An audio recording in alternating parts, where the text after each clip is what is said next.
ময়মনসিংহের ভালুকায় ঢাকা ময়মনসিংহ মহাসড়কের হবিরবাড়ি এলাকায় শোক মিছিল করেছে উপজেলা ছাত্রলীগের বিভিন্ন পর্যায়ের নেতাকর্মীরা।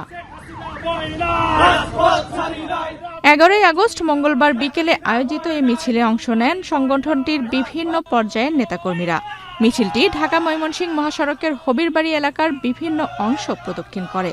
এ সময় নিষিদ্ধ সংগঠনটির নেতাকর্মীদের বিভিন্ন স্লোগান দিতে দেখা যায়। পাশাপাশি শেখ হাসিনার প্রত্যাবর্তনের প্রত্যাশায় তারা মাঠে সক্রিয় থাকার কথাও জানান। এর আগে 7 আগস্ট শুক্রবার আওয়ামী লীগের শোকের মাস উপলক্ষে ময়মনসিংহের তারাকান্দা উপজেলায় ছাত্রলীগ ও এর অঙ্গ সহযোগী সংগঠনের উদ্যোগে একটি বিক্ষোভ মিছিল অনুষ্ঠিত হয়। এতে ছাত্রলীগ ও সহযোগী সংগঠনের বিভিন্ন পর্যায়ের নেতাকর্মীরা অংশ নেন।